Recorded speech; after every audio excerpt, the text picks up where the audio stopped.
She barged into my apartment like a storm. No knock, no hesitation, just slammed the door open and started shouting, "You're ruining everything!"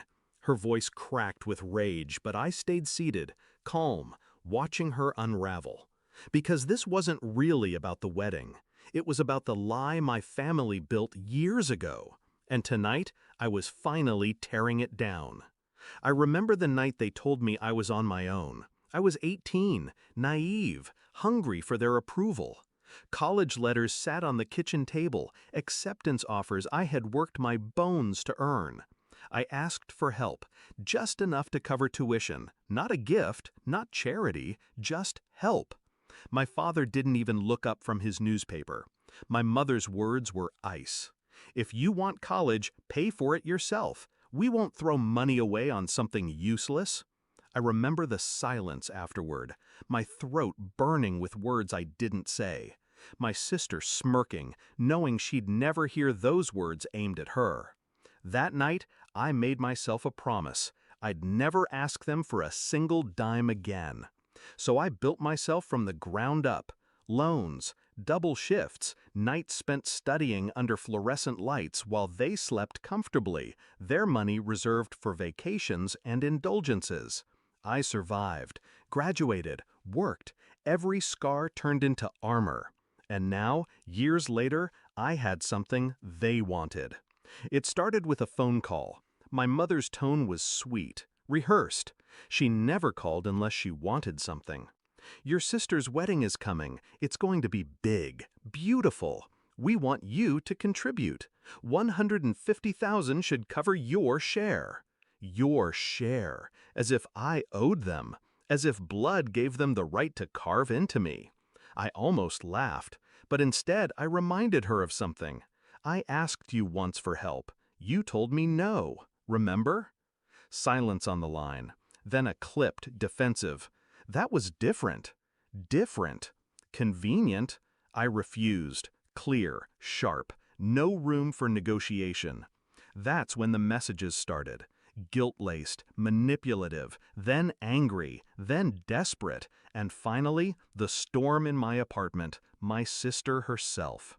She stood in front of me now, her face red, her hands shaking.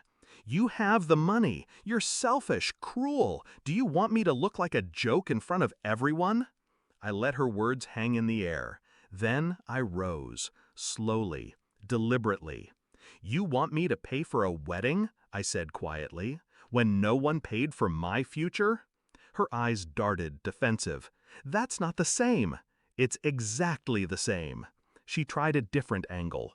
Tears. "You don't understand what this means to me. Please, just this once." That line struck me like déjà vu. The same begging tone I had used at 18. The same plea for support. Only difference? I learned then that in my family, no was final. So I gave it back to her, word for word. "If you want it, pay for it yourself." Her face broke. The silence between us was thick, violent. She wasn't used to hearing no, especially not from me. She lunged, knocking a glass off the table, shattering it across the floor. She screamed that I'd regret this, that I was heartless. But all I felt was clarity. The next week, whispers spread through the family. My parents called me ungrateful. Relatives painted me as the villain. But every insult rolled off, because behind their words was the truth they couldn't face. I had beaten them at their own game. They raised me on indifference, on refusal, on abandonment disguised as teaching responsibility. And now they were choking on their own lesson. The wedding went on, but smaller, stripped of its grandeur, corners cut, vendors unpaid until the last second. I didn't attend, but I saw the photos online. The smiles stretched thin, the flowers already wilting. A celebration built on debt and desperation. Meanwhile, I stayed home, alone, at peace. When people ask me why I didn't help, I tell them the truth. Family isn't measured in blood. It's measured in who shows up when it matters. They didn't show up for me, so I stopped showing up for them. Simple, Clean, final. I don't regret it. Because that night in my apartment, when my sister screamed and cursed me, I realized something. They never wanted me to succeed. They only wanted to control what I earned.